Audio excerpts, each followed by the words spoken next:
GitHub ha publicado en octubre de 2024 el informe anual del estado de la plataforma. Y digo por aquí, utilizando el API de GitHub crea un informe asociado a un usuario concreto. Se debe definir el nombre del usuario sobre el que se va a generar el informe. ¿Qué quiere decir? Que en realidad nosotros podemos escribir o setear cuál es el usuario del que queremos realizar todas estas consultas. Y una vez metemos el usuario, nuestro programa lo que tiene que hacer es lo siguiente, es crear un informe de usuario basándose en las 5 métricas que tú quieras. Nosotros podemos consultar un montón de datos mediante el API de GitHub, pero yo no quería deciros este o este. Os hago unas sugerencias, os digo el lenguaje más utilizado, la cantidad de repositorios, los seguidores, los seguidos, stars, forks, contribuciones, lo que se te ocurra. Pongo por aquí. Pero lo que quiero es un poco que os peleéis, como siempre. No vale de nada que yo os dé ahí todo. Cuanto más os peleéis, pues seguramente mejor. Tan fácil, porque si yo vengo aquí, ¿por dónde tengo que empezar? Tengo que buscar GitHub API. Vengo por aquí y ya vemos. Ah, mira, tenemos el API REST. Aquí ya empezamos a ver alguna cosa que nos puede interesar cuando nos buscamos la información, la documentación de la API. Y es que hay unos límites.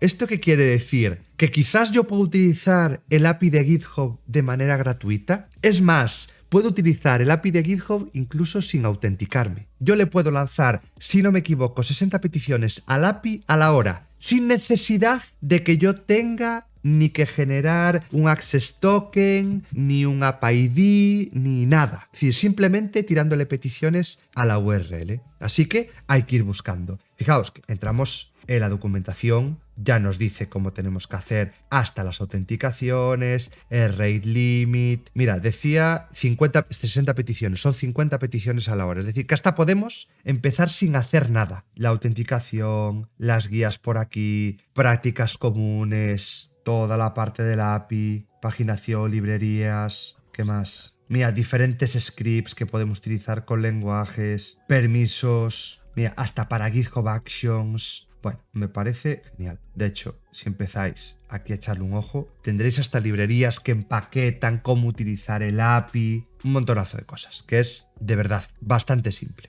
Incluso si nos vamos aquí y decimos, oye, ¿y cómo sería empezar a utilizar? Tenemos aquí la parte del path, cómo hacer las peticiones, las diferentes versiones, si tuviéramos que llegarnos a autenticar y después la documentación, ¿vale? Que aquí tenéis como accesos súper rápidos a todo, ¿vale? Es extensísima, pero podemos irnos a cosas muchísimo más fácil, como, vale, es que hasta tengo la posibilidad de buscar datos de usuario, lo que sea, user, por email. Podemos hacer infinito. Pensar que con el API de GitHub en realidad podríamos acabar obteniendo pues todos los datos de usuario. Fijaos, con el /user y acabar metiendo el usuario seríamos capaces de empezar a realizar un montón de consultas. Vamos a empezar a desarrollarlo. Básicamente vamos a empezar a revisar cosas. Como lo primero que me pedía era, oye, tú lo que tienes que hacer es poder definir el nombre del usuario. Pues vamos a pedirle el nombre del usuario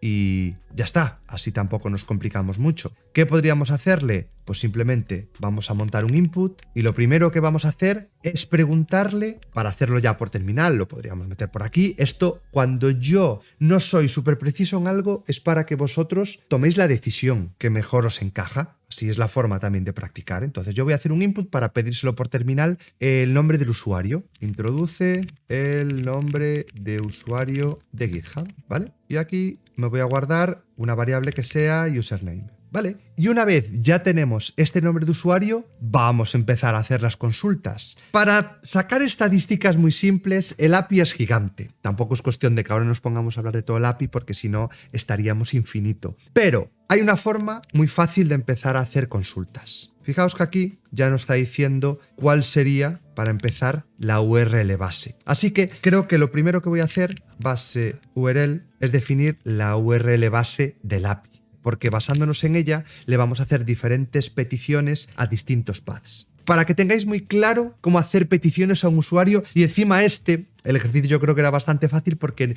en el momento que os poníais a leer la documentación os dabais cuenta de que no teníais ni que realizar un proceso de autenticación, que hemos hecho otros ejercicios donde hay que atacar a APIs y en eso sí que había que hacerlo. Aquí es tan fácil como que yo, si hago una petición a la URL base, al path users, y le paso mi nombre de usuario, username, con esto ya voy a tener datos. Voy a ponerle aquí user URL. Una vez tenemos esto, ¿qué podemos hacer? Lanzarle una petición. Para ello, ya sabéis, dependiendo del lenguaje donde estéis, pues una petición GET, en este caso, para obtener usuarios y sin autenticarme. Para ello, me voy a traer la librería, el módulo, en este caso en Python, de request, porque me va a facilitar hacer peticiones. Y yo llamo a request, le lanzo un get y sin más hago un get de esta URL. Y en el momento que tengo esto, pues lo voy a acabar transformando en JSON. A ver qué datos nos trae el usuario.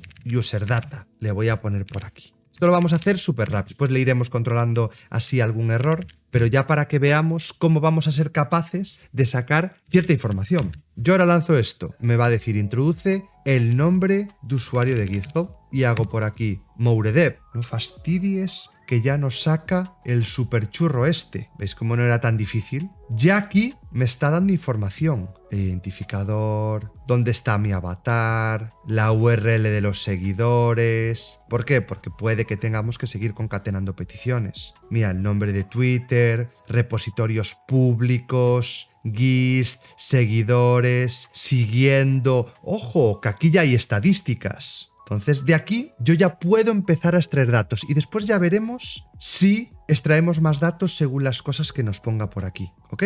Vamos a ver lo siguiente. Vamos a empezar a guardarnos algunas métricas porque el ejercicio nos decía esto. Guarda algunas métricas, ¿vale? Así que vamos a guardar algunas simples. Yo igual me guardo más de 5 para así enseñaros más cosas del API y que así nos podamos pelear un poquito más con ella. Pero visteis que el ejercicio era más de búsqueda, que si después dabais con la clave de lo que teníais que buscar, seguramente era muchísimo más fácil.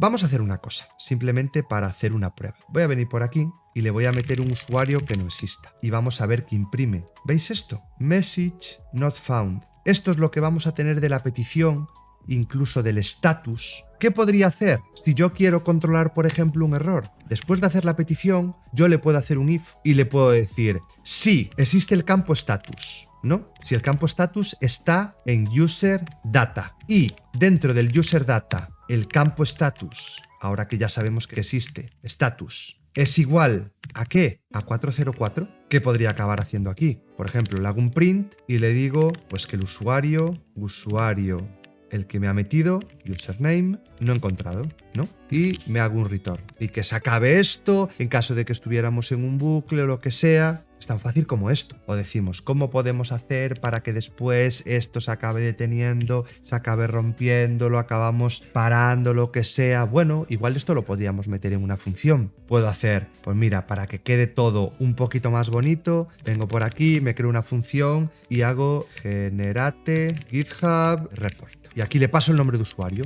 que esto pues era un string, dijimos. Metemos esto, username, y le digo, mira, si fallas, te hago un return y que se detenga después de dar el error. Y aquí, una vez me meten el usuario, yo llamo a generar el informe y le paso el usuario.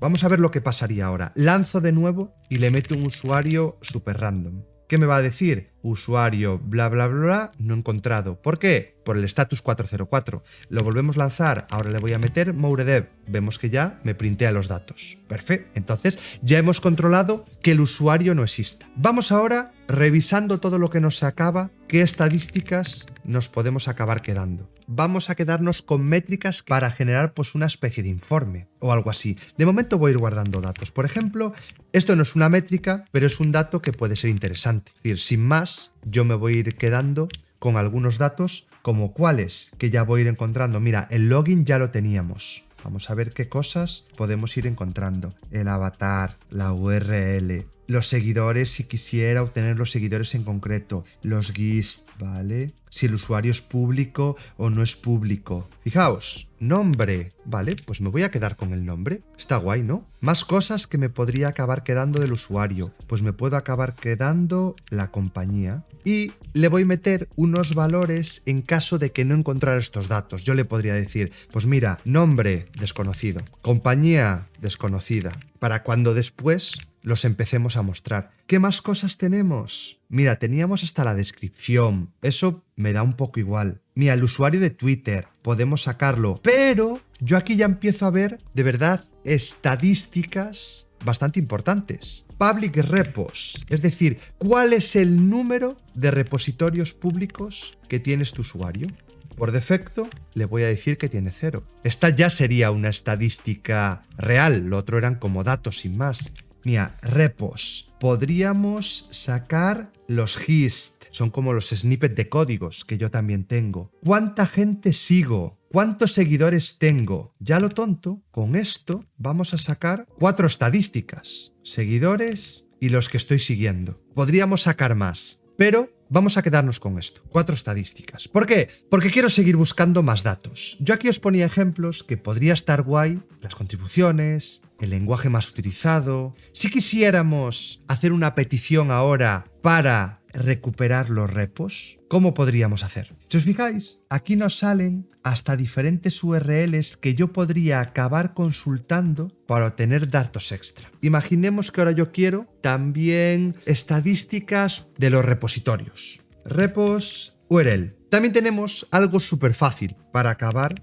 recuperando información de los repositorios. Tengo la URL base, tengo los usuarios también, users. Aquí tengo mi usuario, username, y si hago /repos, voy a acceder a los repositorios. Así de fácil. Repos, que aquí me dice que tengo 47 públicos. Pero, dejadme que venga aquí, ¿veis esto? Esta era otra de las claves del ejercicio. Cómo al obtener el usuario base tiene diferentes URLs. ¿Veis esto? API, GitHub Users, Mouredev y, sospechosamente, esta URL de repos va a ser lo mismo que si yo vengo a base URL y accedo a repos URL. No tendría ni que conocer yo cómo acabar formando esa URL con la API. ¿Por qué? Porque ya mi propio usuario lo tiene por aquí. ¿Hacemos la petición? A ver qué acaba saliendo por aquí. Pues venga, vamos a hacer la petición.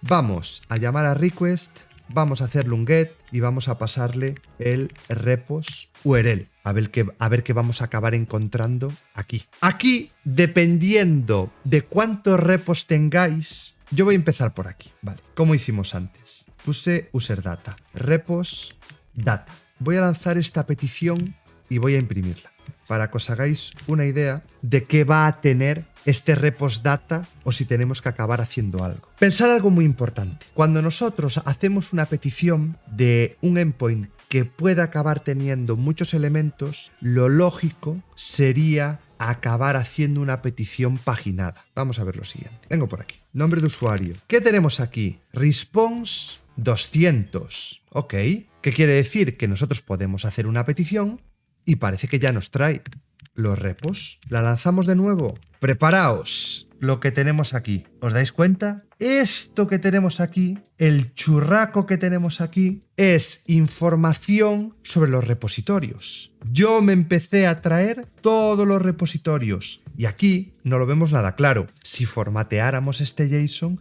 lo acabaríamos viendo muchísimo más claro. Pero aquí lo que vamos a tener es información de cada uno de esos repositorios. Fijaos lo que pasaría en el momento que nosotros pedimos un repositorio. ¿Veis esto? Repos /owner /repo. Esto en autenticado. Lo podemos hacer también sin autenticar. Vale, información que nos va a traer. Trae el owner, es decir, el usuario, pero trae también full name, descripción. Aquí podemos empezar a ver todas las URLs que tiene, los forks que tiene, topics. Veis que dentro del repositorio nosotros en realidad tenemos información sobre todo lo que hay dentro del repositorio. La licencia que tiene, la organización que lo maneja, si el repositorio depende de otro repositorio. Y voy a buscarme una cosa.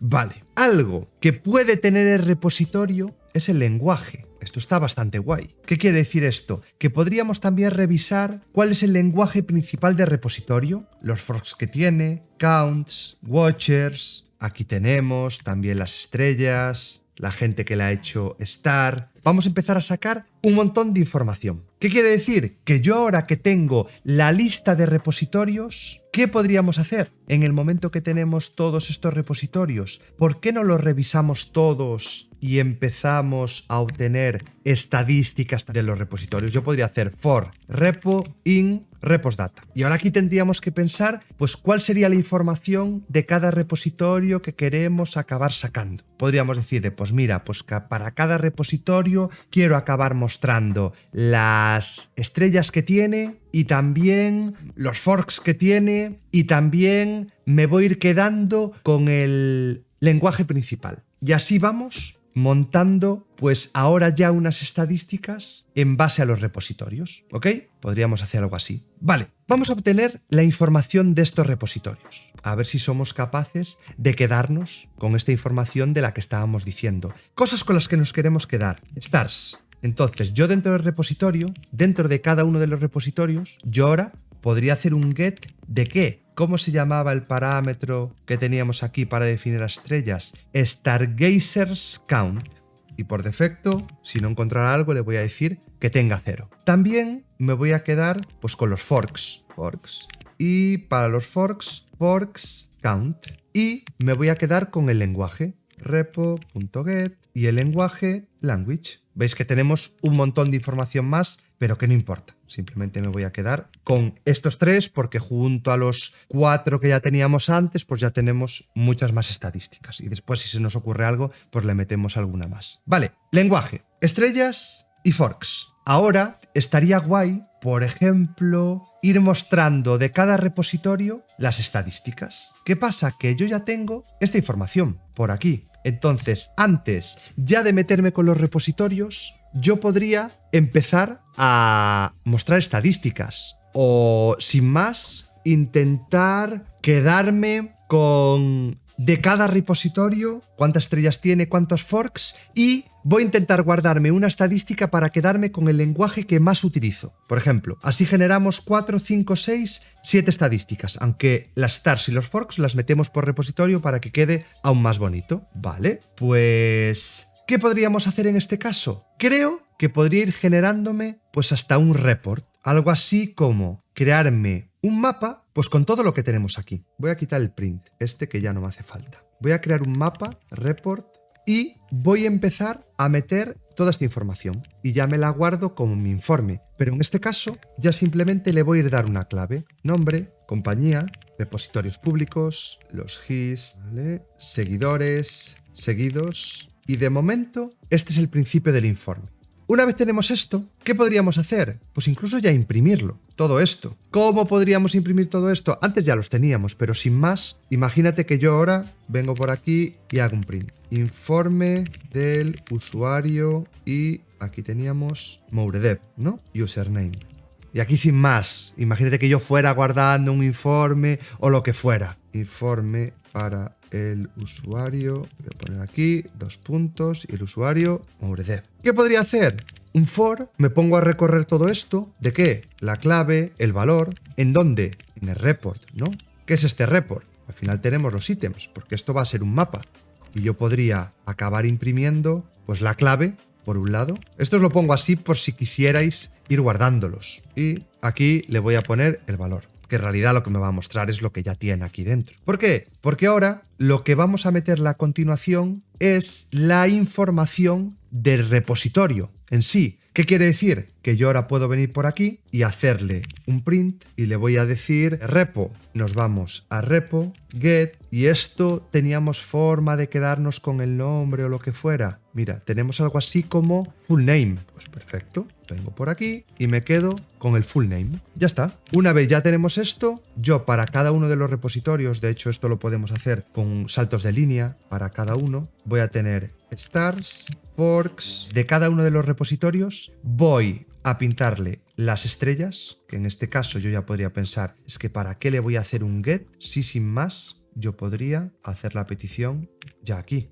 directamente, igual que aquí. ¿Para qué me lo voy a guardar si yo no lo voy a acumular? Los forks, más de lo mismo. ¿Y por qué lenguaje me lo guardo aquí aparte? Pues me lo guardo aquí aparte porque vamos a intentar montar aquí a lo tonto en base al lenguaje o al lenguaje principal de cada repositorio. Voy a intentar a ver si soy capaz de detectar cuál es mi lenguaje favorito, por ejemplo. Para ello, hemos sido capaces de recuperar el lenguaje, pero el lenguaje, por lo que vimos aquí en la API, el lenguaje en realidad puede llegar a ser nulo, con lo cual esto es algo que tenemos que acabar controlando, es decir, simplemente revisar que exista el lenguaje. En caso de que exista, ¿qué podría hacer? Pues vamos a intentar guardarlo o no, pero para ello pues tendré que generarme aquí alguna estructura para guardarme los lenguajes. ¿Y qué podría guardar aquí? ¿Un listado de lenguajes y después contarlos o algo así? Yo creo que podemos hacer algo un poquito más bonito. Ya sabéis que yo los ejercicios los suelo corregir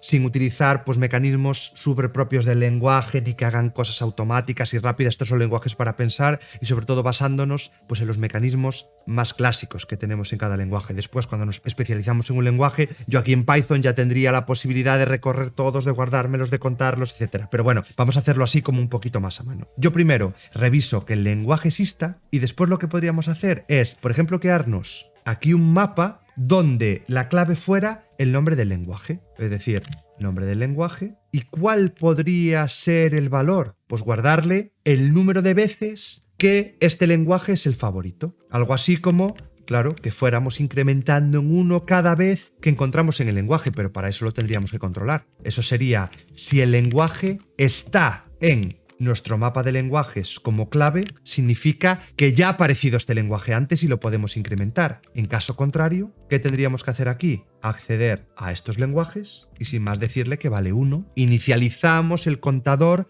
de este lenguaje favorito. Y con esto empezamos a recorrer los repos, empezamos a mostrar la información de cada uno de los repos, podríamos mostrar un montón de cosas más y ahora ya, ¿qué nos faltaría? Ahora lo único que nos faltaría es acabar encontrando cuál es el lenguaje que más se repite. Algo así como most used language. Vale. Esto inicialmente le podría decir, pues mira, aún no tenemos ninguno, ¿verdad? ¿Y cómo haríamos esta búsqueda? Por supuesto, en lenguajes actuales ya tenemos posibilidades de hacer búsquedas, de hacer filtrados mucho más rápidos. Pero ¿cómo lo haríamos si en realidad lo tuviéramos que hacer a mano con las estructuras más clásicas? Pues tendríamos que ir buscando cuál es el lenguaje que más veces se repite. Para ello, yo tendría que ir quedándome con cuál es el número de veces máximo que hemos encontrado repetido algo. Voy a crear una variable que sea maxCount, que voy a inicializar a 0, y ¿qué haríamos? Empezar a recorrer nuestro mapa de lenguajes. Algo así como esto que veis aquí, para cada uno de los lenguajes. ¿Qué teníamos? El nombre de cada uno de los lenguajes y el contador.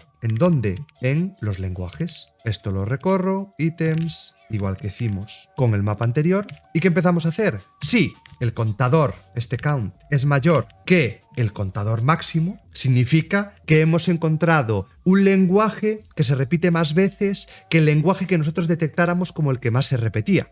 Esto significará que tenemos un lenguaje más usado. ¿Qué quiere decir? Que si encontramos un lenguaje que se utiliza una vez, claro, como esto lo empezamos en 0, ya tendremos nuestro lenguaje favorito, que es esto, name, o language name. Queremos dejar así como más entendible, language count. Y empezaríamos a recorrer todos. ¿Qué pasa? Que en el momento que encontramos uno, este max count tendríamos que actualizarlo por el contador del lenguaje que nos ha cumplido esta condición, ¿vale? Una vez ya tenemos esto, ¿qué podemos hacer? Pues una vez ya tenemos esto, ya tenemos un lenguaje más usado. ¿Cuál es el lenguaje más usado? Esto que vemos aquí. Entonces yo ya podría venir aquí, hacer un print y decirle /n, que quería hacer un salto, y poner lenguaje más usado. Y aquí le meto el lenguaje que hemos detectado. ¿Qué pasaría en este caso? Que bueno, quizás es none. Podríamos simplemente revisarlo aquí y si no lo tiene, pues no lo pintamos. O meter el lenguaje más usado si existe. If